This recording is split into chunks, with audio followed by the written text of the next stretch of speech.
So we received several questions from the Facebook Live.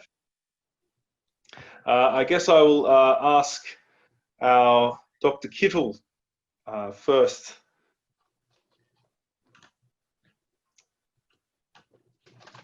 So this is the question for you, Dr. Kittle. What should I do today after the webinar commemorate this Day of Peace? I think what should I do after this webinar to commemorate the Day of Peace, or I guess is the question. Thank you. Let me first begin by saying how literally overwhelmed I am at the really high level of dialogue, discussion, and wisdom that the different speakers have shared with us today. Elvis, when you talked about Peace Starts With Me, that was the theme of our programs in America and Europe. Exactly that, Peace Starts With Me. Excellent. Tahiri, when you talked about an organic oneness of our human family, we talk about one family under God. It's really, really the same thing.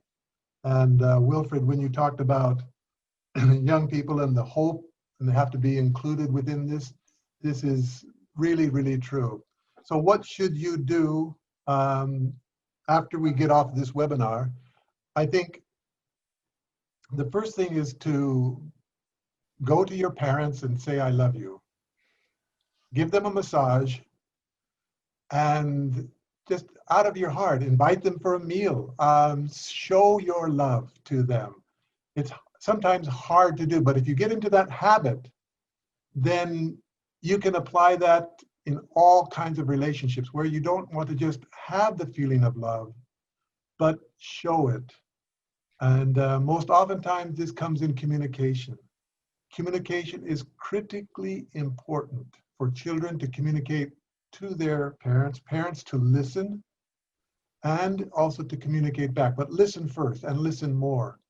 And then if you develop this skill of communication, you can apply that in brothers, sisters, and then when you become parents yourself. So I would say express your love with a massage and a good meal. It's simple like that. And they will feel that. And then study more. Start on our YSP club also. Anyway, but thank you very much, Dr. Kittle. Yeah. That's very good and very practical. And as a parent myself, I 100% endorse this message.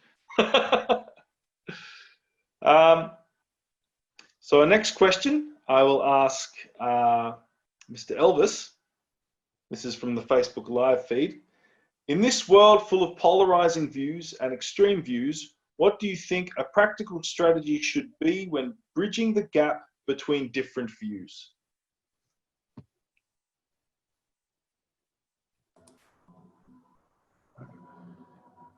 Thank you for that question.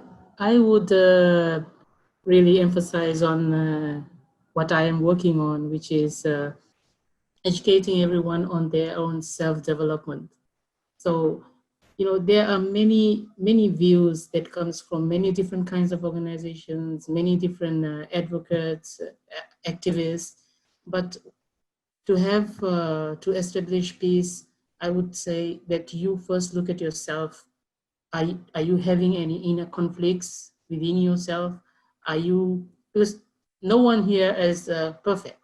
So try to reflect, do some self-reflection and look at the areas where you can work on.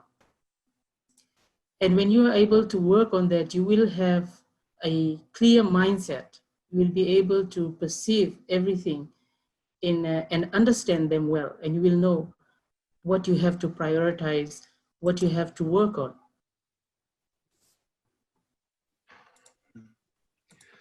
Thank you very much. Yeah.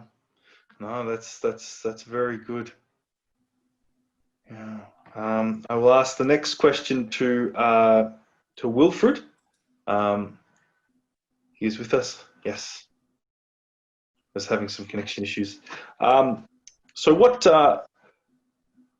I guess this is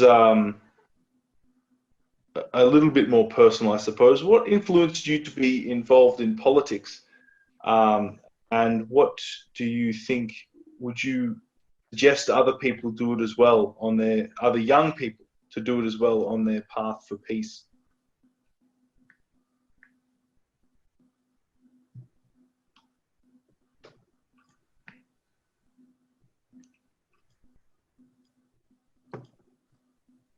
Can you reread the question? Sorry. Connectivity Oh. issues, some part questions. Oh, sure. Yeah, what inspired you to be involved in the more political scene, and would you recommend other young people take a similar path on their way to peace, to helping support peace in their nation? Yes, thank you. I think call for young people to support peace must among people, because that work in positive atonement with the advent of technology, and you need to be more clearly state our visions, aims, and goals to achieve peace in our countries, societies, or in the Oceania, and starting with that, with peace, this is the direction that over peace, these are the risks we face. So taking to engage in the process of networking of achieving peace within Oceania and the world is one of the really important key components where we just need to practice and engage other youths with. Thank you very much, Wilfred. And the last question here, I'll ask Ms. Tahiri. What would your message be to young people who want to support cooperation and peace in Oceania? Thank you for that question. I think one of the things that I would like to emphasize through this message is when we recognize our own potential and when we also value ourselves and value that we have a role in contributing to peace building, I think it's also important to accompany that with being an enabler to each other. What I mean about this is because sometimes sometimes we can get so carried away with the things that we do ourselves. Sometimes we also don't realize that helping others is not, how should I say this? Okay, rewind. I guess what I want to say is that I think it's really important for us to learn to enable each other to grow. Once we recognize that we have the potential to contribute to peace building and to creating better communities, it's also very important for us to enable each other to grow in that process. If we allow ourselves, and if we also teach ourselves to enable another person to grow in the process, for example, grow in this process of peace building, that's going to organically impact on everyone else that you come into contact with or everyone else that you engage with. But I know that we talk a lot about empowerment. Now, although I do agree that empowerment is very important, we need to empower ourselves, to contribute, for example, to peace building. But at the same time, I think empowerment really needs to be accompanied by enablement.